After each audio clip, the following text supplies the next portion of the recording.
Bom, pessoal, então conforme prometido, a gente vai estar dando continuidade com o assunto que a gente estava tratando no vídeo anterior.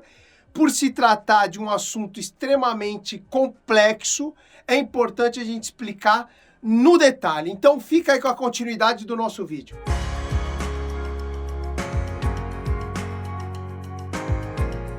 Ponto 5. Quem recebe, entrega. Primeiro, o morador ou o zelador? Esse é um outro ponto estratégico quando você implanta a portaria remota, que muitas vezes não tinha previsão no regulamento interno, antes da portaria remota. E agora, uma vez implantada a portaria remota, é estratégico, é importante ser discutido isso aqui numa assembleia. Quem recebe e entrega primeiro? É o morador ou o zelador? Aqui, na minha portaria.com, mais de 270 condomínios, atendendo condomínio no Brasil inteiro, a gente tem 3 cenários. Tem um prédio que diz o seguinte: toda encomenda que chegar, quem vai receber é o zelador. Tá no horário de trabalho do zelador, ou seja, das 8 até o meio-dia, ele vai almoçar, da 1 hora até as 5 horas da tarde, chama o zelador que o zelador vai receber. Não incomoda o morador. Legal, esse é um ponto. Tem outros condomínios que definem exatamente o contrário. Fala, olha, quem recebe encomenda aqui no prédio é o morador. O zelador não é funcionário dos moradores. O zelador, ele tá aqui para viabilizar a operação do prédio, garantir o ambiente adequado, para zelar pelo prédio e não ficar recebendo encomenda de morador. Então as entregas precisam ser recebidas pelos moradores. Chegou uma entrega, chama o morador. O morador não tá? Fala pro entregador, olha, o morador não tá presente, infelizmente não tem ninguém para receber, peço que volte em outro horário. Bom, a encomenda vai embora. É assim que funciona. E eu tenho um terceiro cenário, que é o cenário misto, onde a solicitação inicialmente é feita ao morador. Se o morador não tiver no apartamento, ninguém atendeu o apartamento, lá no apartamento dele, aí sim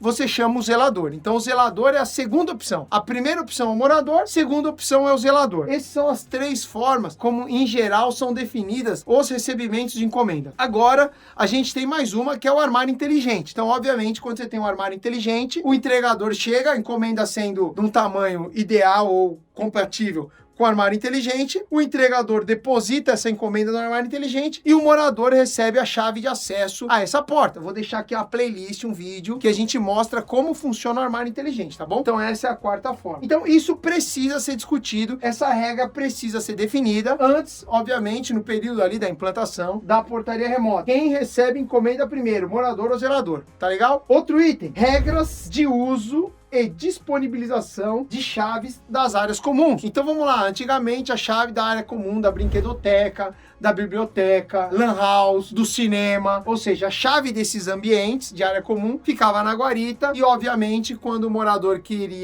quisesse utilizar esses ambientes, ele ia na guarita, pedia a chave, o porteiro ia lá, marcava para quem ele tá dando a chave, da academia, por exemplo, o cara ia lá, usava a academia, depois devolvia a chave. Era assim no prédio. Agora não tem mais porteiro, como é que vai usar as áreas comuns? Como que vai ser a regra de uso e disponibilização de chaves de área comum? Então vamos lá, o que é importante dizer? Primeiro, toda área comum que era controlado com chave pode ser controlado eletronicamente, tá? Ponto 1.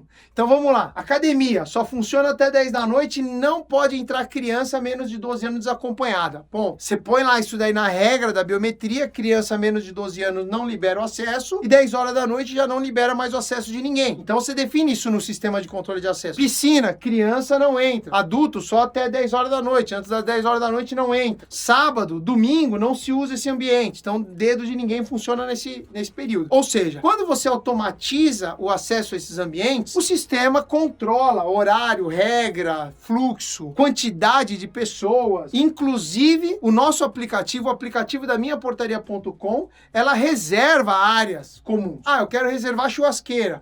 Você tem regras, principalmente agora na pandemia, que você tem lá, por exemplo, academia, pode ser usada por uma família por vez durante 1 hora e no máximo 2 vezes por semana. Eu ponho essa regra no aplicativo e acabou. As pessoas só vão conseguir reservar esse ambiente com essa regra. Vou deixar aqui no card um vídeo que a gente fala como faz reserva de área comum pelo aplicativo da Minha Portaria. Tá aqui no card, clica lá e você vai ver como faz reserva, tá bom? Então, eletronicamente é fácil controlar. Só que, óbvio, né, por uma questão de custo, leitor biométrico, controle das portas, tem condomínio que não implanta. planta. E aí continua-se com as chaves. Como que você faz agora o controle de chave? Então, existe até um caso que a gente implementou num condomínio, que é a automatização de um claviculário, ou seja, o morador tem lá um monte de chave num claviculário é aqueles armários que põe chave. Então tem lá um claviculário, a gente pôs o leitor biométrico, o morador põe o dedo, abre o claviculário, pega a chave e vai usar a sua academia. Fecha o claviculário, usa a academia, depois volta, põe o dedo, põe a chave no lugar. Feito essa automação do claviculário, a gente consegue ter o controle de quem pegou a chave daquele ambiente, sim ou não. Então com uma câmera ali, junto com os registros, amanhã assumiu a chave da academia, a gente consegue saber quem foram as últimas pessoas que usaram o claviculário e, consequentemente, com o posicionamento da câmera, quais chaves foram pegas. Então a gente consegue fazer o controle desse claviculário. E aí eu vou deixar um vídeo aqui no card que mostra essa solução de automação do claviculário que a gente implantou no condomínio. Tem áreas, inclusive áreas comuns, áreas específicas, que definiu-se a regra que a chave obrigatoriamente precisa ser pega com o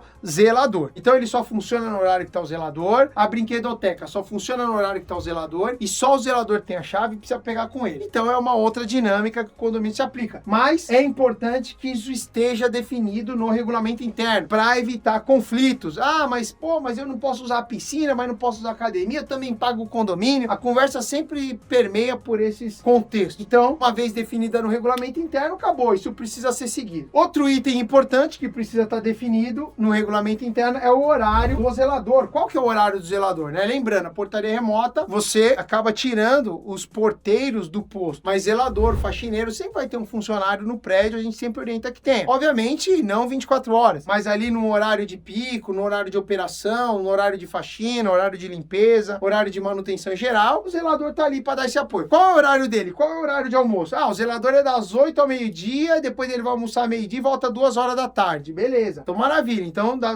aí vai das 2 da tarde até 6 horas da tarde. Maravilha. Esse é o horário do zelador, de segunda a sábado. Então, a gente sabe que nesse horário o zelador pode dar qualquer suporte, qualquer apoio. Isso precisa ser redefinido, porque às vezes no regulamento interno isso não está claro. E aí o morador também está querendo alguma coisa, quer fazer algum cadastro, precisa de alguma orientação, o zelador não está disponível e gera discussão. Então quando você ajusta isso no regulamento interno, você acaba com o problema. Qualquer questionamento a respeito desses itens, você manda para o morador a cópia do regulamento interno e ele passa a entender como que funciona a dinâmica daquele item. Então isso é importante porque antigamente o zelador estava almoçando, mas tinha o porteiro presente. Então o morador sempre tinha uma orientação, um suporte. Agora ele não tem mais. E isso é importante, até para você não gerar aí acúmulo de função, hora extra. Então isso precisa estar bem claro para os moradores seguirem essa regra de consultar o zelador só no horário efetivo de trabalho dele, tanto quanto a portaria também, se precisar do zelador, apenas precisar e apenas alocar essa demanda no horário de trabalho. Inclusive na questão de encomenda, né? Se você definiu que a encomenda, quem pega é o zelador, ou primeiro o morador, depois o zelador, eu não posso chamar o zelador fora do horário de trabalho dele. Então essa regra precisa estar bem clara e é importante estar na convenção. Bom, pessoal, é isso aí. Tá gostando do tema? Tá gostando do vídeo? Esse é um assunto extenso,